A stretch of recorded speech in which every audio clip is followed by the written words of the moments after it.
We're the only species on the planet that cooks its foods, radiates the food, pasteurizes the food. And what does that do? It destroys the natural enzymes, microbes, and bacteria that might be present in that food in a way to eliminate the food, to store it for longer periods of time, so it has shelf space, etc. Now, we're robbing an element that most nutritionists don't ever address, and that is the enzymes in bacteria cultures that would normally be present in that food have been eliminated. And so we've altered the digestive process of humanity throughout all of history. It isn't about being perfect. It's about being better. Hello, my name is Dr. Stephanie Estima, and I host expert discussions with thought leaders in all facets of health, including nutrition, fitness, hormones, stress management, performance, recovery, longevity, health span, and energy production. On this show, we discuss complex science, but then we also alchemize it into actionable, everyday living. The ultimate goal with the show is to assist you in making informed decisions about your health and to catapult you into being the hero in your own life.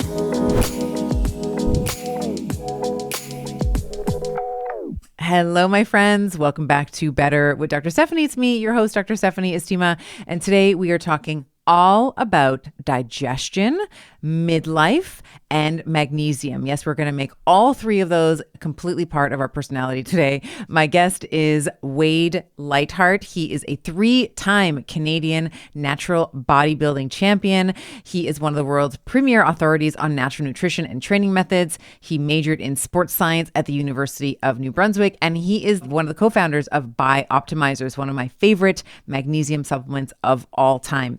So what we are talking about today is some of the different components of digestion. So Wade does a beautiful job going through each stage of digestion, what is required at each of those stages, and then if we are deficient, what we can do about it. So we talk about enzymes, we talk about probiotics, we talk about hydrochloric acid and low stomach acid and high stomach acid and how those things change as we age. And then we talk about compounds like calcium and magnesium and how we often run magnesium deficient in midlife and what we can do about it. This conversation, I don't think we've had on the show before somebody describe digestion in the way that Wade and I described it. So I think this can be really, really useful for you, especially if you're somebody who is now trying to consume a higher protein diet and maybe noticing, I'll say politely, GI distress from consuming so much protein. You're seeing the gassiness, the bloating, the digestive upset that can happen with a higher protein diet in midlife, especially if your microbiome and your body's not really used to consuming that. So there's going to be a lot of helpful and actionable takeaways here. Share this far and wide with your protein girlies, your gym going girlies. And with that, I hope you enjoy my conversation with Wade Lightheart. All right, Wade Lightheart, welcome to the Better Podcast. So happy to have you here today. Great to be here. Yeah, let's dive into digestion. We've had people who've talked about the microbiome for sure on the podcast before. One of the things I wanted to really explore with you is, and this comes from your muscle building background, is now, of course, we see this like protein forward, protein centric recommendation that I myself follow. I'm also a former figure competitor, so I totally get it. I've been having high protein for a long time, but now that it's sort of reaching mainstream, we have these beautiful women in midlife, right? They're 40, they're 50, they've been eating like little rabbits, like 20s and 30s, they were having salads and the kale and the macrobiotic diets and all whatever that they were consuming, maybe having 40 grams of protein, 50 grams of protein, 60 grams of protein a day. And now in this sort of new era of high protein diets, they're going from that to like 120, 130, 140 grams of protein daily, which of course shreds the gut. GI distress, we'll politely say, causing lots of distension, bloating, gassiness, this kind of thing. So walk us through maybe the interplay or what is happening with protein digestion and how that changes and our capacity to digest protein changes as we age. Yeah, it's interesting because I've probably worked with more females than I have men. And for whatever reason, I'm becoming popular in I would say, the middle-aged menopausal crowd for a couple of reasons, because of largely in part the traction that you referred to is that suddenly women are heading into a part of their life where they're falling apart essentially. And they're like, what's going on? I was doing this and I was doing fine. And all of a sudden I have no muscle tone. I have these flabby arms and I want sugar or I want wine at night or I can't get enough coffee and I'm running around and I feel like I'm trying to do too many things at once and my physiology and my physique is falling apart. And why I think there's such a move to protein for females and for other people is because when it comes to aesthetics, first and foremost, there's nobody that has figured out looking good better than the bodybuilding and fitness market. They've established the parameters of how to master your metabolism, hormonal optimization, all of that stuff was figured out by bodybuilders and fitness competitors and people in that athletes like 70 years ago. And so finally it's having its day. One of the challenges that most females, I think, come into this is like, oh my God, I have to lift weights and eat all this protein. I'm going to get too big. Let me tell you, that's not going to happen. It's really hard to build muscle. It's even harder to build muscle as a middle-aged man, and it's harder to build muscle as a middle-aged female, okay? And so I want to put that to bed. You're not going to get too big. You're not going to be some bodybuilding champion. If it was that easy, like everybody would look like that, and it's just not going to happen. So let's get that aside. Second, one of the reasons that people are able to master their metabolism in that market is because of satiety. Protein creates satiety. There's two essential ways to focus on satiety. Satiety means feeling full. Protein, because it's slow digesting, and fiber. And so what typically happens, you talked about like a lot of females that were on maybe the complete plant-based diet or macrobiotic diet or eating very low amounts of food. That was okay maybe in a optimized hormonal environment when you're in your 20s. And you can get away with a lot of things because you have the hormonal capacity to offset your suboptimal diet. And it kind of works. But then as your hormones start to shift, then all of a sudden that diet doesn't deliver, you get the food cravings, you might not be as energized, you might be relying on stimulants, etc., in order to get through the day. So the other way to get satiety is through fiber.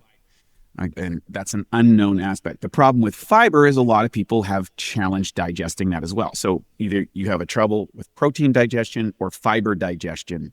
Those two elements are most common. Now, some people are more carbohydrate rich, and you can do a simple genetics test and you're going to see how well you metabolize either carbohydrates or fats. For example, my business partner's a keto guy. He does really well on fats. I'm a plant-based guy because I don't do very well on fats, right? I do really well on carbohydrates. My business partner doesn't do that way. And I've seen every variance of that. So I think having a doctor such as yourself to be able to do some basic genetic testing and hormonal testing and see the cross correlations between your hormones and your DNA is going to really be helpful. Get an expert because what's working for your friend might not be right for you. Let's talk about the challenges of when you up your protein. What typically happens when you go from a low protein diet to a high protein diet, number one, your microbiome probably isn't in the optimized aspect for that. Two, you might have some other areas to address. And that happened to me. I learned this way back when I was 31 years old. I competed at the Mr. Universe contest. I came out of that contest. I gained 42 pounds of fat and water in 11 weeks. Don't do that at home. And the reason was I was trying to adapt a bodybuilding style diet to a plant-based program. There was no plant-based proteins. It was really, really rough. And so I looked good on the outside, but I was a disaster on the inside. Unfortunately, I met a guy by the name of Dr. Michael O'Brien, learned about enzymes and probiotics. It's like almost 21 to 22 years ago.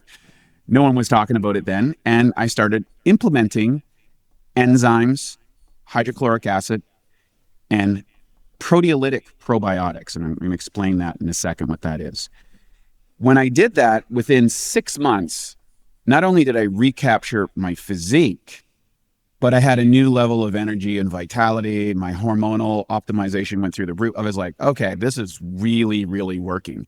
And that led me to really focus on what's going on with our digestion in particular, and how does that relate to diet, aesthetics, hormone optimization, satiety, all of those things. And I broke it down into essentially 5 stages. If I was to break them all down, there's like millions of different things happening in digestive, but there's 5 general aspects. Number 1, the taste, touch, sensory element of food.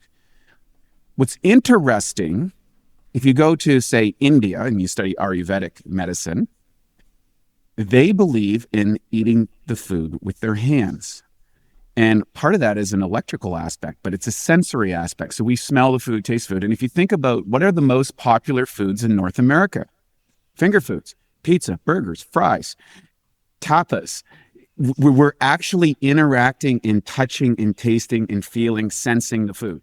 And in order to optimize that state, you need to be in what they call the rest and relax phase of digestion. That's why when you go to a nice restaurant, they're playing soft music, they have a nice lighting, it's very calm and centered, and you're having an enjoyable time in order to set the body up for rest. Now, how many people are doing that with kids and school and career and all that stuff? You know, it's like if they have babies, it's like, you know, the one arm meals. You know, you got a kid on your side and you're on the phone on the other thing and you're trying to eat something with one arm. You know, now you can structure that in a way that's good, but the rest and relax part, like really taking the time out for your food for the sensory experience, sets your body up for the rest of the process. Because if you're in a overly caffeinated, adrenaline, suboptimal, like stress physiology. Exactly, which most people today are, then you're already setting yourself up for disruption, and it's going to exacerbate those conditions that we're going to talk about. Next, once you masticate the food, which is a fancy name for chewing, your body actually looks at it and says, okay, what enzymes do I need to break down this food? And it starts to manufacture in those liver, and either they'll release it in the pancreas or the gallbladder later on. That's not actually how we were naturally made for digestion. We're the only species on the planet that cooks its foods, radiates the food, pasteurizes the food. And what does that do? It destroys the natural enzymes, microbes, and bacteria that might be present in that food in a way to eliminate the food, to store it for longer periods of time, so it has shelf space, etc. Now, I'm not against all of the modern elements that allows us to store food or to cook food or any of that sort of stuff. What I can say, though, is we're robbing an element that most nutritionists don't ever address, and that is the enzymes in bacteria cultures that would normally be present in that food have been eliminated. And so we've altered the digestive process of humanity throughout all of history. And that's a big awareness factor. Like if I'm a tiger, I eat my zebra raw. If I'm a bear, I eat my salmon and my blueberries raw. If I'm a horse or a cow, I eat the grass or the hay raw. And so there was a whole raw food movement. I did that for 2 years to explore the avenues of that. And it's a great way to live, except you don't have a social life because you're the weirdest person in every room all the time. And it becomes very difficult to do that. So what can a person do? Because in that, when the food travels down the esophagus into the stomach, it's divided into 2 categories. The first half is the first 30 to 60 minutes of digestion, where it's in the upper cardiac portion of the stomach. This is where the enzymes present in the food is supposed to start breaking down, especially key amino acids and some of the simple sugars. The next part that happens, this would be the third phase, is where hydrochloric acid is then released 30 to 60 minutes after you begin digestion. Now, hydrochloric acid has 2 distinct functions. One, it is a substance that will kill bacteria, microbes, viruses, bugs that might be on food, etc. So it's your first stage of your immune system. And keep in mind, like when you eat food, and this is a big concept that people don't get, they think that it just automatically goes into the system, but it has to go through this digestive process. It's a single canal from your mouth to your butt. So the food's in that canal, but it's not in your cells. It's not in your tissues. It's not in your bones. It's not in your muscles. It's not in your blood. It has to go through this process. And if any element of this is disrupted, then you're going to experience digestion. I'll talk about the symptoms. The hydrochloric acid serves a second part, and that is it changes the pH of your food from either an alkaline or slightly acidic element to a higher and higher level of acidity. That deactivates some enzymes and activates others, which are pH sensitive. Okay? So for example, if you look at the proteases, an enzyme family that breaks down protein, you'll see on a really good enzyme formulation, it'll have like 6.0, 4.5, and 3.0. Why is that? Well, that means that it shows the center point of a bandwidth from which those enzymes actually work, what pH they work. And if you don't have all of those proteases in an enzyme formulation, forget it. It's not going to work. And I'll talk about enzymes in a minute. The next phase, you release what's called, as it enters out of the stomach into the intestinal tract, your body releases what's called bicarbonate minerals. It's a fancy name for alkaline minerals, so magnesium, calcium, et cetera, like that, which buffers the acids that would damage your intestinal tract. So you only have this hydrochloric acid in your stomach for a short period of time during that, initial stages of digestion. And then it has to be buffered. Otherwise, you'll end up with a duodenal ulcer or something like that if that food leaks in. And that happens to some people, which is a serious, serious condition. If you have like hyperacidity or you have an H. pylori infection, for example, which is a lot of acid reflux and heartburn issues, before it gets into the intestinal tract. Here's where the magic happens in your intestinal tract, which the market is now starting to understand, but they're here in this fourth stage and they haven't even talked about the 3 stages. So you hear all of these things about your microbiome, probiotics, suboptimal bacteria, etc. Basically, it works like this. The microbiome is the collection of all the bacteria in your intestinal tract. I would say 10% of them are really good, 10% of them are really bad, and 80% are kind of like opportunists. Based on what you're eating, they will grow and respond, or they will reduce and kind of go dormant until things change with your diet. So if you make a dietary change, oftentimes there's 3 to 4 weeks before your microbiome gets used to, and that's really the changing of that microbiome. And then the final stage is the removal of all that, which is your waste, which is, if you have problems there, you're going to either get constipation or diarrhea, one of the two. Okay, it's because you have a suboptimal excavation. That's all controlled through what's called peristaltic movement. Smooth muscle contraction that goes through the entire digestion system. And if that's working properly, you eat, you go to the bathroom regularly, you don't feel gassy, you don't feel bloated, you don't have heartburn, you don't have that little poofy feeling over top of your jeans after you eat and go, what the hell happened last night? So let's break down what are the symptoms to understand and what is some way to figure out if you're having that challenge, especially if you just go from one side and you start increasing protein. Number one, you probably don't have the proteolytic enzymes inside your digestion to start. And a lot of people, if they just take a few caps of a really good proteolytic, I would say multi-strain enzyme. So what I mean by that is protease break down protein, amylase enzymes break down carbohydrates, lipase enzymes break down fats, and cellulase enzymes break down fiber. So depending on your style of diet, for example, if you're on a keto style diet where you're having very low vegetable matter, you probably don't need to really address the cellulose issue, right? You're just not eating a lot of plants. If you're on, say, a more vegetarian or plant-centered diet, probably a little bit of cellulase in your diet would also be helpful. If you're dealing with protein, you really want to focus on protease. And of course, if you have suboptimal carbohydrate metabolism, some amylase enzymes, and if you have trouble with fats or you have a high fat diet, you want to make sure that you have some lipase inside of that. And there's 4 different types of lipases that would address suboptimal fat digestion. Now, keep in mind, people that struggle on hormonal aspects often have incomplete digestion of really good fats. Either they don't have the really good fats in their diet or they're not able to break down those fats. And that was a condition that I had when I would experiment with a ketogenic diet. I would just get fat in my stool because I wasn't able to break down. So genetically, I'm not optimized for fat metabolism. That's why I moved towards more plant carbohydrate. So I use protein, carbohydrates, and fiber primarily as my food sources, with a little bit of essential fatty acids, where my business partner goes high fat, high protein, low plant, low carbohydrate. So You have to get those nuances down with what feels right for you, what keeps you satiated, and what keeps your hormones optimized. A simple way to test that is take fresh lemons and squeeze out maybe like 2 tablespoons after a meal, and just put that, like after a meal, just take the spoonfuls or put it on your food or whatever.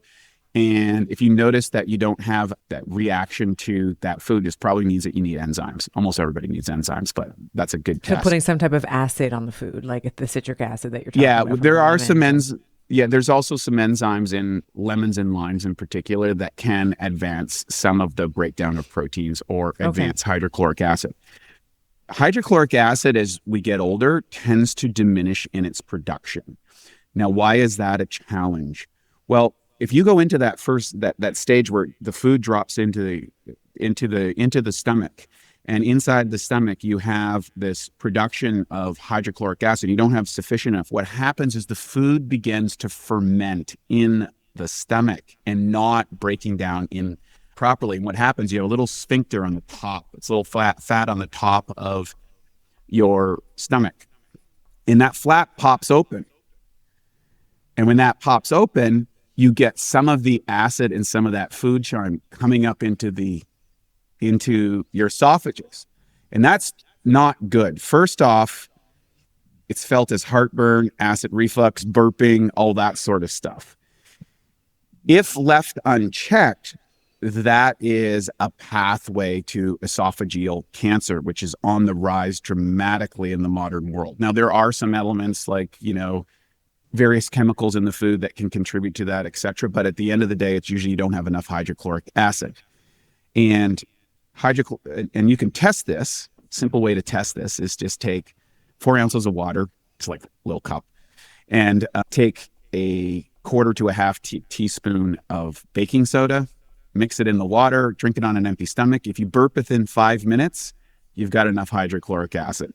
The famous burp test.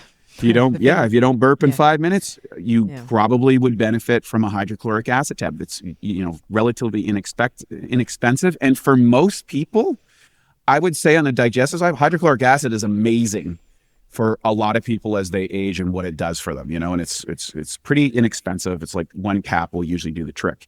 If that's left unchecked, you start getting what's called an H. pylori overgrowth. And that can be very bad for your immune system and cause a whole host of orders. I won't go into all the details of that, but you really want to check that. That little digestive test will be sufficient. Then as the next stage, and this is where people get gas, bloating, constipation, and diarrhea, if you are not breaking down your proteins properly. Now, most probiotics on the market today will focus on they live on either fiber or carbohydrates. And there is a test called the InfoGest test, which is the gold standard of determining how bacteria operate, what mediums they grow on. Are they resistant to pharmaceuticals? Are they resistant to genetically modified foods?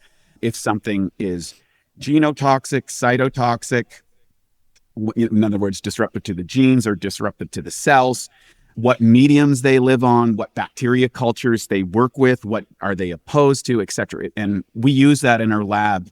We have a microbiology lab in Bosnia with 20 PhDs and master students working and literally testing. We've tested, I think, every bacteria culture that's available out there. We've tested all the mediums that they grow well on. We test what happens when food hits it. So it's really cool stuff that they do. And then whether that food crosses the intestinal barrier and gets absorbed by the cells. So we do that for all our products, everything that we develop, and all of those elements to see if you're actually getting what you're supposed to be getting. Because it's not what you eat, it's what you digest, absorb, and utilize. So when you go to these high protein diets, if you don't have, and you've been living on, say, a low protein diet for your life, you probably don't have the bacteria cultures inside your intestinal tract that break down proteases because they're so rare and they're very hard to get. One of the best strains out there is a strain called L. plantarum. And L. plantarum is one of the few bacteria. It's a very aggressive strain. It's very robust. And it has proteolytic capabilities. In other words, it feeds on proteins.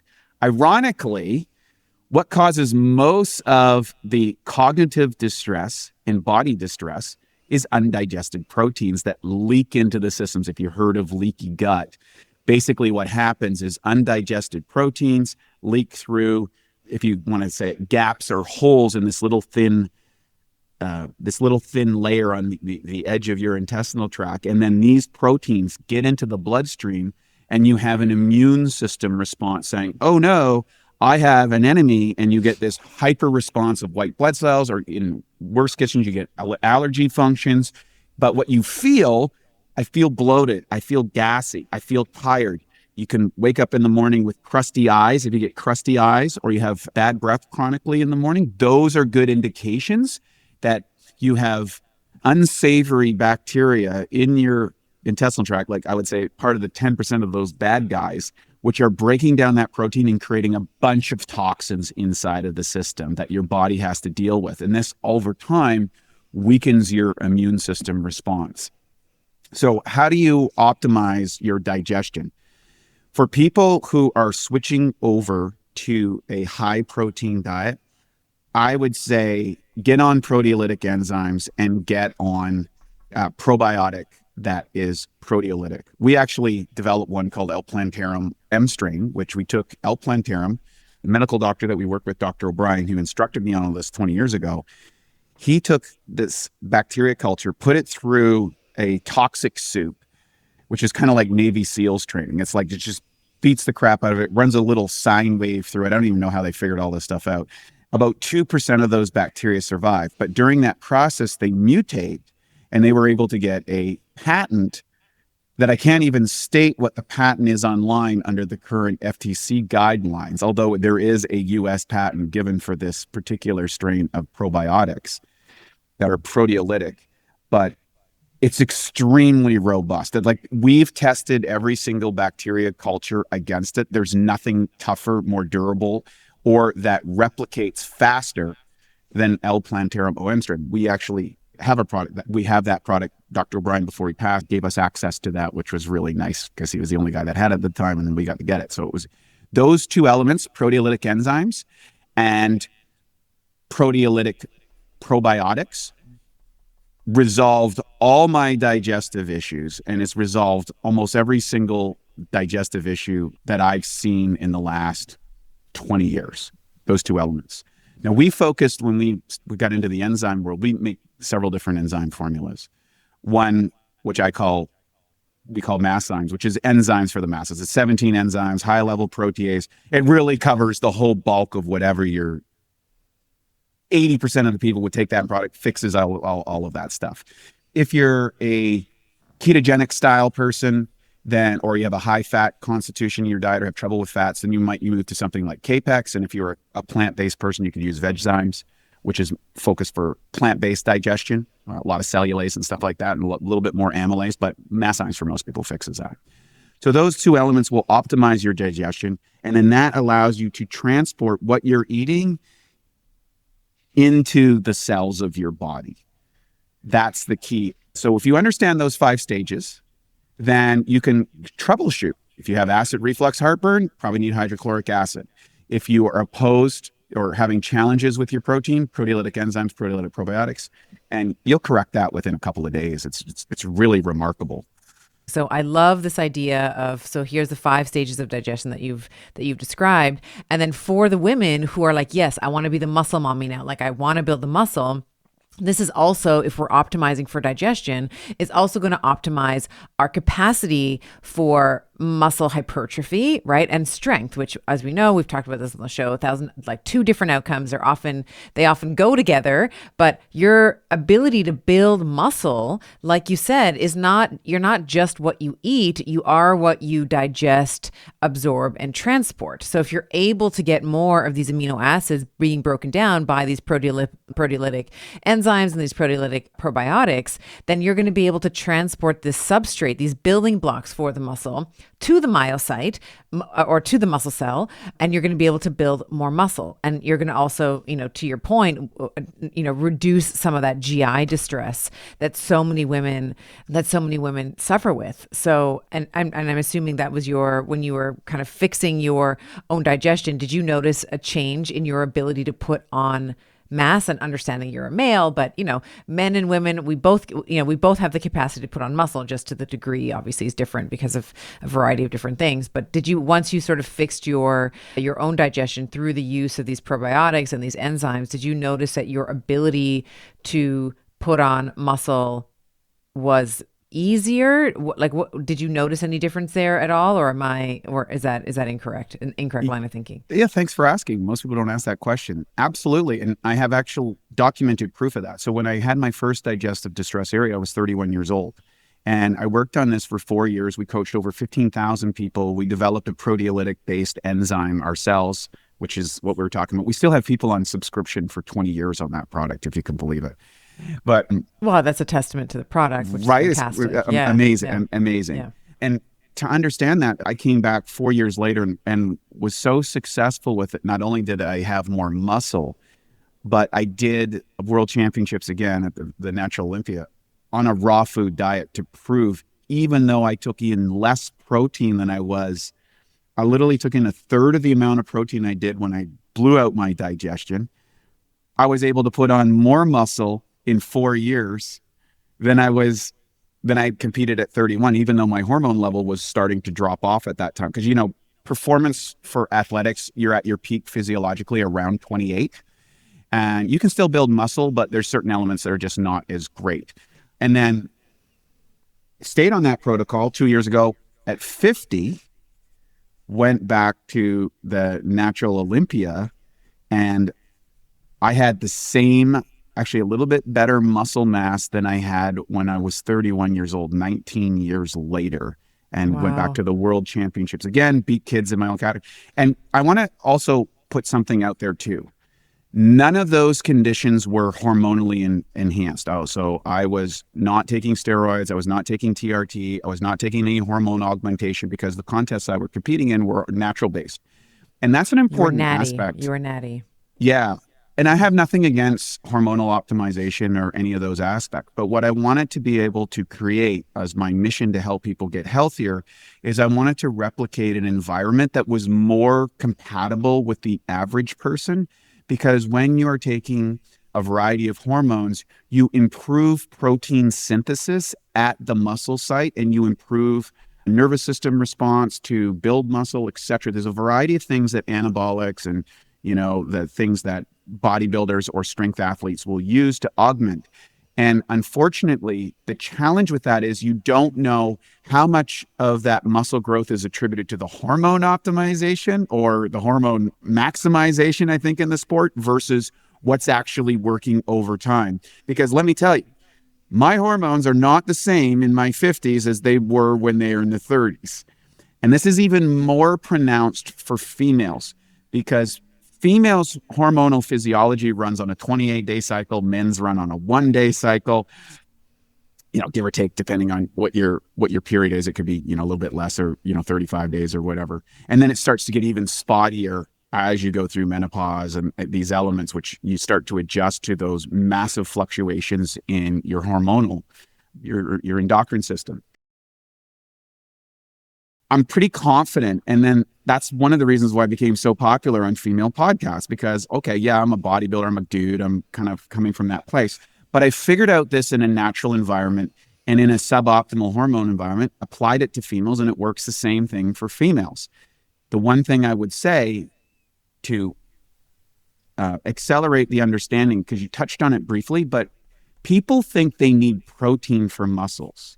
They need amino acids. That means the protein needs to be broken down and converted into amino acids and delivered across the intestinal barrier so that your body can utilize it. Any disruption in the digestive process is going to be counteractive to your goals to look your best and feel your best. And I didn't understand this. I was classically trained as a nutritionist, nutritionist and stuff, and they would just give these little briefs on enzymes and these little briefs on probiotics. Oh yeah, there's 25,000 different enzymes in the body. They're responsible for thinking and blinking. But you got 2 paragraphs in it, like a 500-page textbook.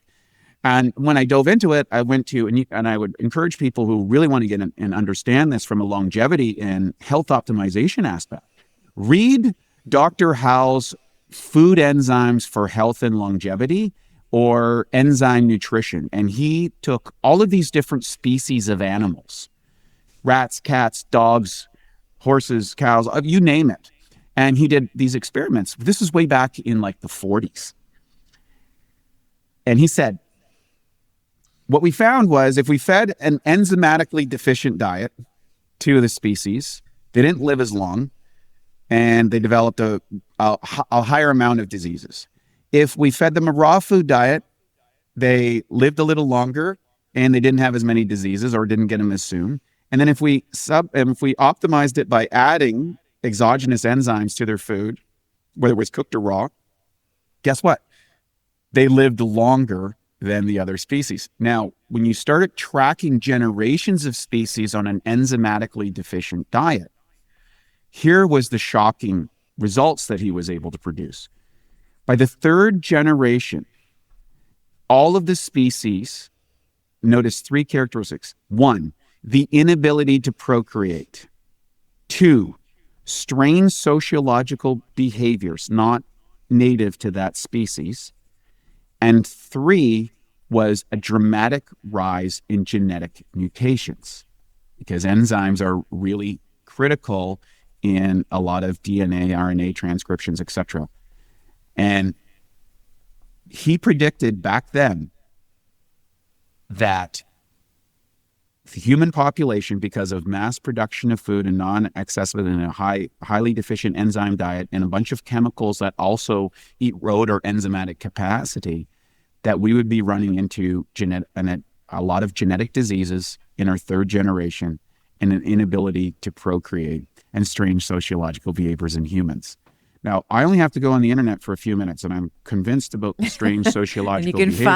You can find the strange social behaviors. Yeah, and look at the rise of fertility clinics, and look at the rise of genetic-based diseases in the last 4 years. Like, one of the encouraging aspects is Robert Kennedy is now addressing the chronic disease condition, and our medical models have primarily focused on treating the symptoms of diseases, which is about 8%.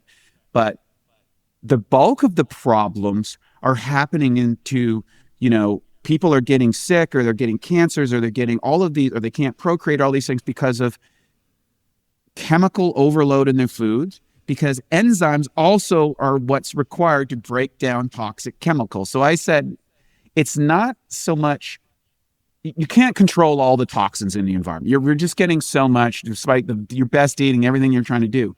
What you want to do is increase your capacity to manage the toxic load that you're having. And as you start to age and you get into that menopausal aspect, now you have a real problem, because one of the elements of a woman having a period, it's actually also, it's to get pregnant, but it's also to detoxify the system so that you have an optimized state for that embryo to produce. And a lot of people just don't realize that. And so when women start losing that, well, then it's accelerating the impact of toxicity inside of the system, because they never addressed this in their lives. And it's even more impactful for women who had really great hormones, because they could probably get away with a lot more things than they could when they get older. And then all of a sudden they come to me, and they would come to me back when I was a personal trainer 20 years ago, like, wait, I've been fit all my life. I've been working out all the time. I eat really good. And suddenly I've hit my late 30s or my 40s, and I feel like I'm falling apart. I feel like my skin doesn't look the same way. I feel like my butt's starting to sag. I can't build muscle. I find myself not feeling kind of depressed, or not feeling up to par. And all of that comes down to amino acid transport to make the neurochemicals, the polypeptide chains to detoxify the body. So enzymes are really critical in, like I said, 25,000 different enzymatic processes, and any one of those are suboptimal will experience as a symptom.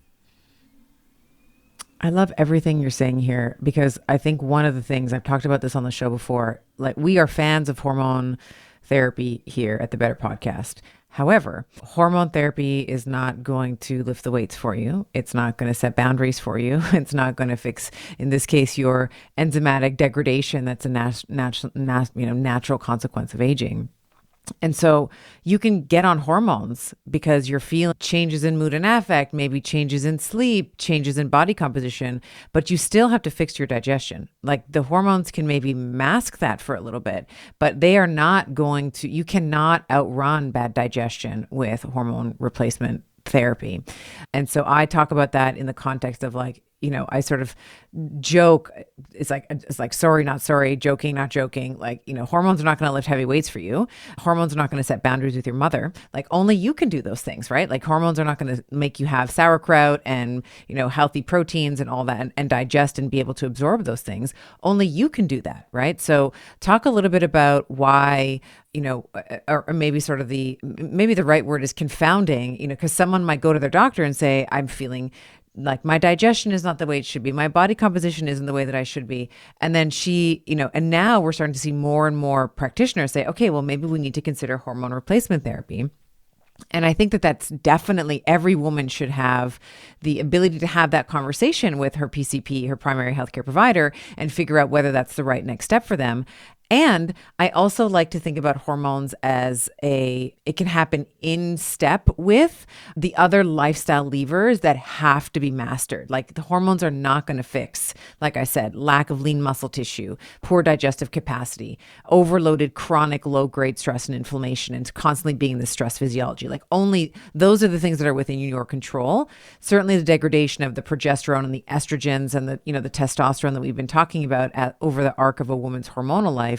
She can replenish those with MHT, but we are not going, like your digestion's not going to get fixed if you go on estrogen replacement, like if you're going on estrogens. I have the same attitude in the supplement industry because I say you can't supplement your way out of a bad lifestyle. Yeah, 100%. You have to do the foundational aspects. I gave away a whole course on our site called the Awesome Health Course, which addresses the 7 different pillars, what I call to a healthy lifestyle. And the first 3 are air, water, and exercise. Getting deep breathing, high quality air, hydrating properly, and daily physical exercise with an emphasis, particularly earlier in life. I think you really want to build as much muscle as possible because you are going to start to lose it. And that's osteopenia and the loss of bone mass. Yeah, there we go. Osteoporosis. I forgot that for a second. And those go hand in hand.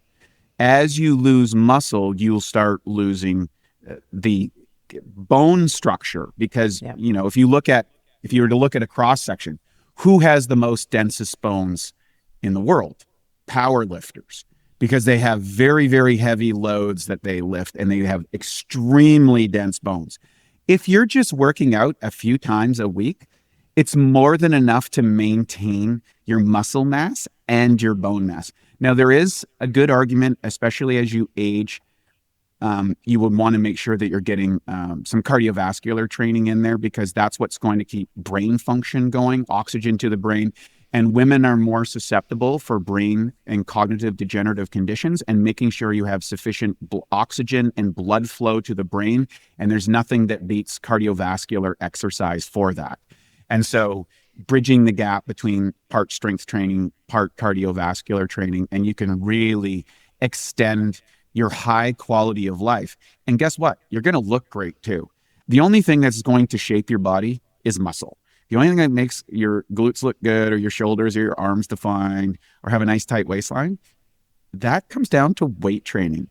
And you're not going to get too big. You're not going to get too, all jacked and, because a lot of women will say, I don't want to look like, Miss Olympia. Don't worry, you're not going to. Oh, I wish I could. Yeah, right? I mean, that's something I've been lifting weights for decades. It's like, hasn't happened yet, but a gal can continue to dream. No doubt. Yeah, no doubt. So it's a big issue. And, it's interesting because I'm actually friends with Natalia Coelho, one of the Miss Olympia champions. Wow. Mm-hmm. Yeah. And she has said that she's a big advocate of her product because of all bodybuilders run into the same problem that women are experiencing when they go to a high protein diet. Now they maximize protein intake. They're doing like 5-6 feedings a day, oftentimes 40 to 50 grams each. And I know some bodybuilders on the men's side go higher. And she's like, if I didn't take your digestive suite of products, I would not look the way I would. I wouldn't keep my stomach tight. I wouldn't have the definition I have. I wouldn't be able to consume the diet that I have. And she's as meticulous. She's taking her ND. She's a very smart woman. She's really intelligent, she's very positive, and she understands the mechanics. And her whole life is built on how she looks and how she shows up. And even with all the hormone augmentation that, Miss Olympias and Mr. Olympias tend to do, they still have to optimize their digestion. And a lot of bodybuilders run into the same problem that other people do on a high protein diet, is they end up with digestive distress. I also want to note that a lot of bodybuilders who are on the high end side, they don't like using a lot of hormone, like maximizing hormones. And you have to realize there's a difference between, HRT, hormone replacement therapy, which is optimizing your hormones, versus what professional athletes use to get a performance outcome. They don't live that long. But people who work out and do a little bit of cardio live longer and have better lives. So there's the optimal amount, not going too far, not going too heavy. And, that's where your ND, your practitioner who is practicing functional medicine as a medical doctor, you need someone who understands the nuances of not just the hormones, but also the dietary and lifestyle elements. Because if you just go to a doctor and they say, oh, just take these hormones and everything's going to be okay, it will be for a while. And then you haven't addressed what I call upstream causes, which is your lifestyle. Yeah. And I still follow I competed back in 2008 before I had children. I competed in the NPC figure class, which now would be like, by today's standards, would be like bikini. Like 2008 competing versus 2025 competing, very different. And certainly I still follow it, and, friends with people in the physique building community. And it's the hormones, like the SARMs that they're like the different kinds of like things that they're taking. Yeah, to your point, not the same as hormone replacement therapy. Like HRT for a woman in midlife, we're just trying to alleviate some of the symptoms, like the hot flashes and the sleep changes and the mood and affect changes, and of course, replace, not to fertile levels, like not to replace your fertility, because God, who wants to get pregnant when you're like 65, but just to sort of ameliorate some of the symptoms that can be associated with that menopausal transition. But it is very different from what the physique community is taking, for sure. And in many cases, they, and you can certainly comment on this probably more than I can, but they're in many cases like destroying their fertility. Like, I can't tell you how common, even when I was competing, is like the girls that got on, none of them had their periods. And like, it was very, very common for them to be so lean, even through the year in the off season, where they were not menstruating. And these were women that were in their 20s and in their 30s, et cetera. So yeah, just wanted to kind of throw that out there as well. Like the hormones that these women are taking, and men for sure as well, like in bikini and wellness and all of that, far supersedes what, a 43-year-old mom of three who's like having trouble sleeping might be on as well. Exactly. And people need to differentiate the difference between the two. Yeah. And thank you for illustrating that, because I think a lot of people think of hormone optimization and they think, oh, I'm doing a Mr. Olympia stack. No, you're not. Yeah. No. It's like saying, not at all. It's like I got my little sports car and I'm going to go in F1. Yeah, exactly. It's not, no, it's exactly. a totally different world. Well, I wanted to actually build on the digestive story that we've been talking about. So we spent sort of the first half of our conversation talking about, well, you really beautifully outlined, and I've just been taking notes as you've been talking about digestion, the importance of enzymes. The first half of digestion where, the 30 to 60 minutes, we have these enzymes that are being released, and then we have the HCl, which is killing bacteria and viruses. And then the next step, you said, is when we get into some of the minerals, right? So like the bicarbonate, the magnesiums, the calciums, these are things that are going to neutralize the acids so that we don't have these ulcers perforating through the digestive tract. And I wanted to maybe talk a little bit about magnesium in particular. Like, as a woman myself in perimenopause, I'm 47, I have made, magnesium and pickleball like my entire personality, right? It's like weightlifting, pickleball, and magnesium. Like those are like my three loves, right? So let's talk a little bit about magnesium, because obviously most women who listen to the show know it's a very important cofactor in some of these enzymatic reactions. So maybe we can talk a little bit about why magnesium becomes important, not only for the digestion that you've outlined, but then some of the other really common things that we see in midlife, like the hot flashes, the hypertension, the osteoarthritis, the osteoporosis, all of these different things. Let's talk about why we need to be thinking about magnesium.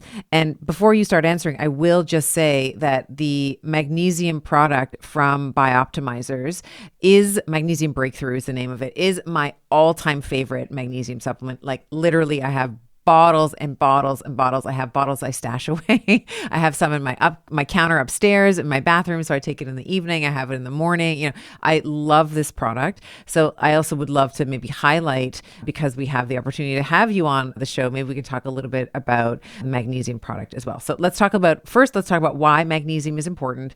And then we can kind of get into some of the details there. Yeah, I call it the miracle mineral. And the reason being is because if you live in North America, you cannot get enough magnesium for your diet. One of the indications that you are in need of magnesium, and this will be funny for a lot of ladies, is chocolate cravings. Chocolate actually has magnesium in it. 100% of us are like, what? Yeah. And one of the things that I learned a long time ago is that when you have a craving, there's usually some element in the food that your body is not getting, and it's trying to get that in whatever way it knows, and will do whatever it needs to do to get that key element. Now, magnesium is involved in over 300 processes in the body. It's involved in vasodilation. It's essentially the relaxation molecule. So vasodilation is the increasing or the expansion of your arteries and your veins. So as they open up, so someone that has a migraine oftentimes has vasoconstriction that reduces the blood flow to the brain, and you don't get enough oxygen, and you get a headache. An inflammatory response, like an allergic response, can cause that, as well as excessive tension, reactions to medications, et cetera, et cetera. Then we also have magnesium is involved in heartbeat regulation. It also is involved in the relaxation response for muscles. So if I contract my biceps, my triceps has to relax. And then if I contract my triceps, my biceps has to relax. Well, magnesium is a key element in that transaction. So it controls all of the nervous system, particularly the relaxation response. Now that's relative to digestion as well, because we don't control our digestion through the contraction of physical or our muscles. It's smooth muscle tissue, which is on the autonomic nervous system, which contracts. So if you're having problems with constipation, particularly, oftentimes you have suboptimal magnesium and you're not able to relax. This also is what leads to, the racing mind at night when you sleep, muscle cramping, restless leg syndrome. Magnesium is involved in blood sugar regulation. Virtually all enzymatic transactions require magnesium as well. The production of neurochemicals that make you feel happy and healthy, like serotonin production, involves magnesium. And we can't get that from the diet. And we also tend to have an excess amount of calcium. So you've probably heard, you take calcium for bones. Well, calcium is stored in 2 calciums to 1 magnesium in your bone tissues. So when you don't have sufficient magnesium levels in the body, your body will actually dump calcium as well. So if you take a high amount of calcium and it's not balanced by magnesium, what happens is you'll accelerate bone loss. It's actually the inversion of what you're trying to achieve. They need to be hard. Now, we get a lot of calcium typically in our diets, but in North America, we just don't get magnesium. And I go into a whole story about that, as we moved to conventional farming and we went to fertilizers and we grew crops better or faster. We didn't do the fallow and put all the things that reconstituted the soil. Then that's what led to magnesium deficient foods that we consume. And so the easiest way to do that is to supplement your diet with a full spectrum magnesium. So people don't understand, people go, I'm taking magnesium. And there's all different kinds. There's citrate, orotate, malate, bisglycinate, sucrosomial, taurate. You could just go down the line. There's all these different magnesiums. And what happened and how we discovered this is years ago, I was in a really stressful period of my life. I was working 3 businesses, traveling around the world. I was using stimulants to keep going, drinking caffeine, working 14 hours a day, 7 days a week. And eventually, doing my fitness stuff and everything else. And eventually I just couldn't manage my moods. I was like, I'd get angry or frustrated really quickly, or I'd feel stressed, and it was disrupting my sleep. And I hooked myself up to an EEG, which is a brain reading. And we do a lot of neurofeedback stuff. My wife, she's a psychologist in neurofeedback, and we do a lot of training. Basically what it is looking at how the brain functions, which is correlated to how well our systems works. And as we age, brain-related degeneration can be actually monitored on an EEG. And sure enough, I had the brain of a 70-year-old, and it felt like it. I had short-term memory was going. I would feel, and then you could create the reactionary stuff. I was like, where is that? Where did I put my keys? Blah, blah, blah, that sort of thing. So I had, and then I also found I was magnesium deficient. And I'm like, I'm taking magnesium. Why am I having this problem?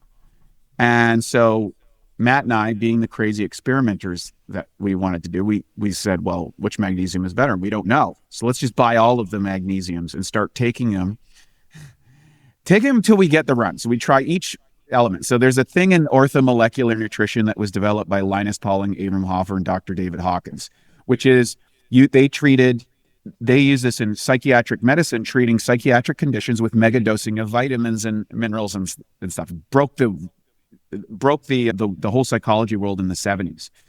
And one of the things that they do, they would take a dosage, they would keep increasing the dosage until they got the runs, because they called that breaking the GI barrier. In other words, your body could not absorb more of that nutrient. And so when we took different magnesiums, we would go through that process, and different magnesiums had a tolerance threshold. The worst one would be citrate, which is the most common magnesium, which draws water into the intestinal tract, which can be great if you're suffering from constipation. Oftentimes that's related to hydration as well. Citrate will bring water into the intestines. But if you have too much of it, you just get the runs and you don't absorb the magnesium. And then, we went through all of the different ones. And then we found there was about 7 magnesiums that if we combined them in a balanced approach, a little bit of this, a little bit of this, not only could we tolerate more magnesium, but we needed less magnesium to get the results. Fast forward, 6 months later, I got my brain back. I got my cognition back. I feel great. I dropped one of those companies that I was running at the time, because I was like, okay, I got to make some lifestyle changes as well. And it's been off to the races. And then we tested all these magnesiums in our lab in Bosnia. We did the microbiome test. We did the genotoxicity, the cytotoxicity, the amelin. So how much goes into the cells, how much gets carried by the blood, all of that stuff. And we landed on Magnesium Breakthrough. And when we released that product to the world, it exploded. And magnesium products have been around for 30 years. In a couple of years, we went to number 2 in Amazon, and we're the fastest growing magnesium in the marketplace. And we sell more magnesium than any other company in the world if you combine both offline, online sales. And the reason is, you take a couple caps of this a day, your life changes. It's like, oh, wow, I sleep better. Oh, I'm more tolerant to caffeine. Oh, I can go to the bathroom regularly. Oh, I don't have cramping in my muscles anymore. I don't have that tension. I feel more relaxed. My blood sugar regulation is better. All of those areas are directly tied to having significant magnesium. And a couple caps of Magnesium Breakthrough, you get a dosage that you could not replicate in your life. And people find it. I get so many testimonies on it. It's become a hero product for a company, and it's great. So I'm very happy about that. And you should be. I would like to just point out about the Magnesium Breakthrough product is that you actually have a clinically relevant dose of magnesium, which I know is really, kind of weird to say, but it's like sometimes you look, and I've tried other magnesium products. So we've tried other magnesium products. I've tried personally other magnesium products, and they were good, but I would have to take so much of it. And literally I can take 1 cap of the Breakthrough and I get 500 milligrams of magnesium in the different magnesiums, which we can talk about in just a moment. Or I can get up to, if I take 2, I can get 1 gram. And it's like, how easy is that? Certainly when, for women, like I'm still, for transparency, still a regular cycling woman. So I actually feel like I need a gram up to a gram of magnesium kind of in the second half of my cycle, because we have that increased metabolic activity. We're building up the endometrial lining, blah, blah, blah, blah, blah. I actually feel like I need more of it. It helps my sleep, helps my anxiety, helps my mood regulation, all of that. And in the follicular phase, first 2 weeks of my cycle, I take one. I just sort of cycle it like up and down, like follicular phase 1 cap, luteal phase 2 caps. Like it's so easy. And, to your point, like that GI tolerance, like I don't surpass that GI tolerance. It's very, very easy for me. And so I think that that's really important, is the clinically relevant dose, because I don't want to take 7 caps. I don't want to take 7 caps of anything, like if it's like, I want to take 1 or 2, and I want to know that I have like the proper amount that has been studied in the literature to be significant, that's going to make an impact on my physiology.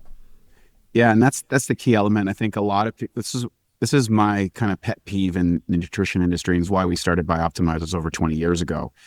As I'd worked at every single level of the nutrition industry, and what I saw was I checked out between what maybe was done in a peer-reviewed research to provide an efficacious dose, and then you'd see these companies that would put magnesiums that you couldn't absorb or utilize by the body, but they were benefiting for providing a cheap product that the customer didn't understand the difference, didn't understand, what's the difference between bisglycinate versus taurate, for example, and that's just a fancy name for how the bonding and elements. And what was interesting when we did our own research, why we created a 7-form magnesium, is because when we covered the 7 forms, we just got better results with a lesser dosage.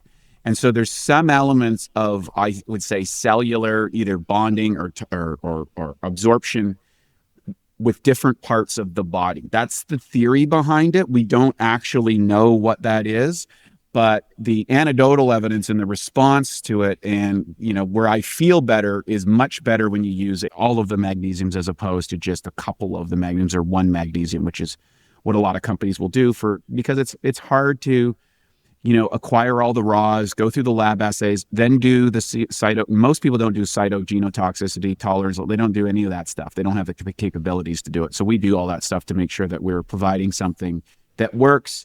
And that's why we also do money back guarantees on everything we do. It's like 365 days. If you don't feel different on the product, we just give you your money back, redeploy it somewhere else in your life, because we want to be one of the good guys in the industry. Because I know what it's like. You have a certain amount of budget for your diet, and there are probably a few key supplements that could really make a difference based on your diet and lifestyle. And so you're only going to you want to put your money on those things that are going to work. And if for any reason a product that we sold someone didn't work for them, well, why should I keep that person's money? I made a promise, I made a suggestion and said, we're backing this up. You don't feel the difference. And if you don't, we just give you your money back. It's really simple. And it turns out we have the lowest refund rate in the entire industry. I love that. Let's talk a little bit about some of the different magnesiums in the formulation. You mentioned citrate already, for people who it brings water into the intestines, which is really great often for someone who might feel constipated. Can we maybe move through another? And I'm like, oh my gosh, what are the 7? I know I have malate, taurate, glycinate, citrate, and I'm drawing a blank on. I'll run through them. Talk about the different ones, what they do, and what they do in the body as well. Yes, we talked citrate first, intestines, and acid indigestion, things like that. It's good for that. Bisglycinate, high blood pressure, blood sugar regulation. It helps break down sugars, osteoporosis, migraine headaches, depression. And I use that word colloquially. I'm not a doctor or whatever, but if you look at what are the biochemical causes of low mood, is related to serotonin production. So if you go on pharmaceutical intervention, they're doing SSRIs to regulate serotonin so that you feel good about yourself. Magnesium, and there's actually a few strains of bacteria cultures that work in unison. We actually have a product called Probiotics, which focuses on those bacteria strains. Oftentimes people that suffer from low mood or dysregulation of their moods, et cetera, or just not feeling good, getting the blahs, that sort of thing, is because they either don't have the protein and amino acids to make the peptide chains, they don't break down their protein properly, or they don't have the bacteria that actually manufacture the neurotransmitters, because 95% of serotonin is made in your gut. So I've said so many people that have fixed their gut, and all of a sudden, I feel good all the time. I don't have the blahs. I don't have those things anymore. So, and then magnesium is a key element of that neurotransmitter as well. Malate, this is really good on chronic fatigue, enzymatic activity. So chronic fatigue is connected to the mitochondria, and oftentimes it's an enzymatic dysregulation for whatever reason that your mitochondria isn't producing enough energy. Magnesium often can facilitate those activities that makes your mitochondria work properly. Also, interesting enough, it's been used when I went into the literature for removing aluminum from the body. They would use high dosage of magnesium malate. That was going way back to orthomolecular medicine in the 70s. How they figured that stuff out, I don't know. Then there's things like taurate. So taurate is a really cool one. It's great for cardiovascular health, migraines, and cognitive function and memory. So when we started experimenting, going back to my EEG stuff, we felt that taurate particularly was really good for making your brain feel good. And what does that translate into the real world? Usually addressing the feeling stressed, to feeling like, I can't get enough, or, anxious, those type of feelings, usually are rate to neurochemical dysregulation. Taurine helps what's called brain-derived neurotrophic factor. And if you learn about that, and I'm a big fan of BDNF, using things like lion's mane and other mushrooms and high dosages to create, that allows for neuroplasticity, the ability to learn new skills, the ability to develop and to maintain the neural networks that make you function in your life. And of course, that becomes more and more of a focus as we age and as our hormones drop off. And because the precipitous drop off for women can be really fast and really radical, oftentimes, they're like, I'm losing my brain. I don't seem to have that aspect. This is where it can help. And it's also involved in PMS. So a lot of the menstrual pain that comes from PMS is the tissues contract, and it's like getting a muscle cramp on stage because you're too dehydrated, right? It's like, if you've ever had one of those, it's nasty. And that's the same thing that's happening. And so magnesium helps that relaxation response. We've got orotate. This one is really good for heart regularity. And if you look at the research around athletes who have had sudden cardiac events, a lot of times is that they lose they're losing an excess of minerals because they sweat so much, and they become really deficient in magnesium, and it creates dysregulation within the heartbeat. So then you have things like aspartate, cardiovascular support. We do oxide. You'll see this is one of the labeling issues I have. We have a product, it'll be listed as magnesium oxide, but that's the only designation for magnesium sucrosomial, which is a sugar amino acid that's put into it. This is delivered into the body and gets an acceleration of the delivery of magnesium. It's a really cool molecule. We put that into, it'll be listed as magnesium oxide. Now, I want to be careful about that because magnesium oxide in a lot of products is just a useless magnesium. We can't get the magnesium sucrosomial designation because of FDA regulations and what it's got to go through, and for that comes to, so they just classify it as an oxide. So I just want to put that up for the deep divers, and they go, well, what did I got magnesium oxide in? It's actually magnesium sucrosomial. So we also combine another element that is really important here is we add humic and fulvic acid to the delivery system along with B6. This allows it to accelerate the absorption and utilization. Actually, humic and fulvic acid, there's a war on it right now for some other reason, but I mean, it is a great upstream molecule to just optimize I'm a huge the fan. Yeah, I've been on that for years. Yeah. I've been doing it for 25 years. And when we got the lab, it was just remarkable how profound humic and fulvic acid is. And that's what plants use essentially to break down inorganic matter and turn it into bioavailable matter. So B6 as well is a transport molecule as well. And then we also add manganese in it. And what manganese does is it offsets if you take too much of a dose.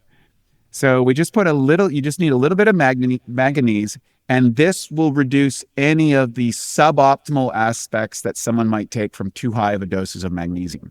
So when I share with people to try that out. Start with 1 or 2 capsules a day. Some people like to take it before sleep because they feel that it helps them sleep. But it doesn't matter if you divide the dosage. You can do it throughout the day.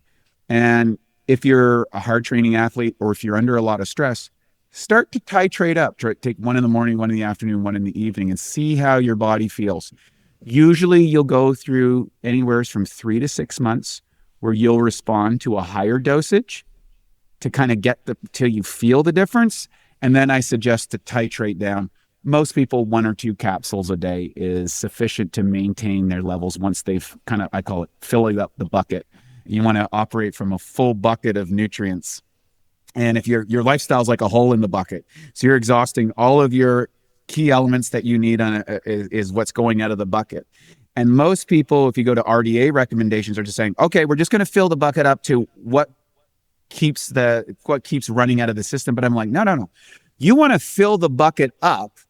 And once you have the complete reserve of a vitamin, mineral, nutrient, whatever it happens to be, then you only have to put in what you're using at that point because you have a reserve. If you go into a suboptimal state, if you go to a trip and you're not eating your normal diet or having your own, you don't crash and burn like you would before because you have a reserve of these elements inside of the system so your body can manage it. Because your body is super efficient in either using what it has or going to some secondary or tertiary element to, even if it's suboptimal, to manage that. But you're going to lose some function. And as your hormones drop off, you have less and less margin of error. Like dieting when I was 30 is not as easy. It was a lot easier than dieting as I'm 50. Like if I look at food the wrong way or just go off my thing too much, I just gain weight faster now. And that's because of that suboptimal hormone state. We're going to kick the hormone therapy bucket down the road as far as I can, because once you go down that road, then you're on that pathway. And of course, that would change my designations as an athlete. And so not that I'm against it. I just want to see how far can I go just pushing all these other elements, most as an experiment, so that I can speak legitimately without masking the fact, and this is what drives me crazy about a lot of the people in the biohacking world, is they're talking about vitamins and minerals or this or that. What they're not telling you is all of the peptides, all of the hormones, all of the drugs that they're using in the sidebar. And it's like, so which is working? Is it the nutrient that you're taking, or is it the hormones that you're taking, or the drug that you're taking? And that's oftentimes not revealed. So I wanted to share that insights because that's where most people are at. Yeah, I really, really appreciate that. And I think that this overview of digestion, I actually don't think that we've talked about it quite in the same way, especially with the focus on the enzymes and the cofactors like magnesium. So this has been absolutely fantastic. I guess my final question is, are you going to continue to compete? Is that something that's in your bucket list, or you're like, I'm good, I'm hanging up my hat and I'm just going to continue to rock out some of these great what is it's still in your bucket list to continue to compete, or are you done with it? It's a great question. I've retired from the sport 3 times. So one of my mentors, Corey Hawley from the Corey Hawley Institute, we actually competed at the Mr. Olympia, the Natural Olympia in Greece in 2007. Nice. And he had a policy that he did natural competitions every 5 years as a point to see, just to measure where he was at. And, there's no value in me winning another trophy or getting another title or anything like that. But it is a great way to test yourself to see where you're at. So I did the Olympia and then ran a marathon for the first time, 6 months later, 2 years ago. Oh, that's awesome. And I said then, okay, I'm done. I'm not doing these things again. Now it's a couple years removed, and I'm like, maybe I'll do one when I'm 55. Getting the itch a little bit. Yeah. Just a little bit. Just because I find I need that level. I need that outcome you have to realize that competing in a competition, it takes a lot of effort, energy, and time. And you're actually moving your body into a suboptimal body fat state. And I think a lot of people don't understand that. It looks cool and cosmetic and stuff, but you cannot maintain that level and be healthy for a long period of time. But pushing yourself in an area to get a new level of capacity and then titrating down from that, that's not a bad idea. So I'm toying with the idea. It's so funny. I'm also like, so I competed once and I said, I'll never do it again. Like and I probably didn't do it the right way. Like my coach sort of came from this like old school. We did the whole water thing and like, it was really, really terrible. But now that I sort of see that the Arnolds are coming up, I'm like, oh, maybe the Masters one year. Maybe I'll do the Masters. I don't know. But I too look at it and I'm like, it would just be really fun. Even if I never got up on stage again, it would just be really fun to push the finite limit, like just to push my comfort zone a little bit in the gym. And I certainly work myself to, like, I work hard in the gym. I love to, approximate muscle failure. I love, love, love working out. It's part of my personality, and I derive a lot of pleasure from redefining my relationship to failure. But I think it's also something, it's a virtuous, in a way, endeavor to think about how far you can push yourself, because that's where all the growth really happens. Maybe you don't do the dieting down, and maybe you don't do all that stuff, but the training for the strength and the peak, building the muscles, like the maximal hypertrophy, I think is something, I don't know. I too find myself flirting with the idea. I find myself drawn to it. So I'm like, well, maybe Masters. I don't know. So I totally get that feeling as well. Yeah. And the benefit, whether a person competes or not, the benefits of what's so ironic about the sport is going to failure or pushing yourself beyond your limits is a requisite to the performance elements. And I think what part of the addiction to the sport is you're continually testing yourself. And I think we live in a world that's really, really easy and comfortable, and putting yourself in those strategic, uncomfortable positions actually correlates to so much in life. Your resilience, your stress, your capacity to overcome the pain train, which is coming for everybody in your life. Everybody's going to go through really challenging elements of life. It's, I always say life is fatal. But your resilience that is built up internally and psychological from the sport of lifting weights is incredible. And the physiological benefits are extraordinary, as well as the psychological benefits. And having that outlet where you can, I always say, no matter what's going on in your life, the iron saves you. You go to the gym, you're upset, you're not happy, you're not feeling good. Totally. You walk out of that gym after work and you're like, well, at least there was something I could control today, and I did something good for myself. And if there's anything that I think a lot of women suffer from, is the guilt about doing something that's good for themselves. And I encourage it, I salute it, and I celebrate it. And it's nice to see that you're promoting that for females, because I think it would certainly reduce a lot of the suboptimal elements of aging and degeneration and things like that by going in there and reversing that trend, and then developing all the physiological capabilities to be a total badass and kick ass in life. Totally. And you totally figure out who you are too, right? You totally learn about yourself at the bottom of a squat. Like when you're in the hole and you're like, you're right. No doubt. Like I do not want to get up from here, but it's like, I have no choice. So let's, we got to push through it.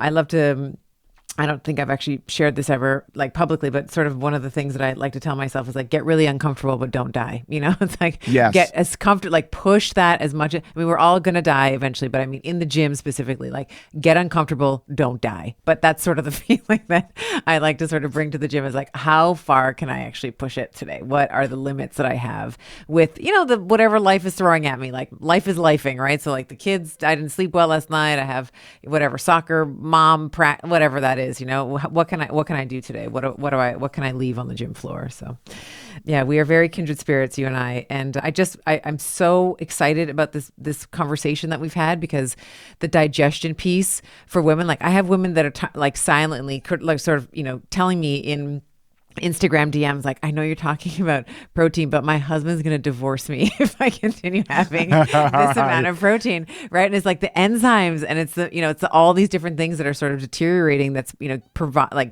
creating this environment where she's like gassy and bloaty and all this kind of stuff. So I think that this is going to be super helpful. Of course, we know very, very proud to be affiliated with Bioptimizers. So we will definitely have codes for discounts for anybody who wants to pick up some Masszymes or the Magnesium Breakthrough, or both. Highly recommend both. But just want to thank you so much for your time. And where can people find more about you? Drop links where you'd like, if people want to interact more with you, your work, Bioptimizers, like tell them all the places that they can find you.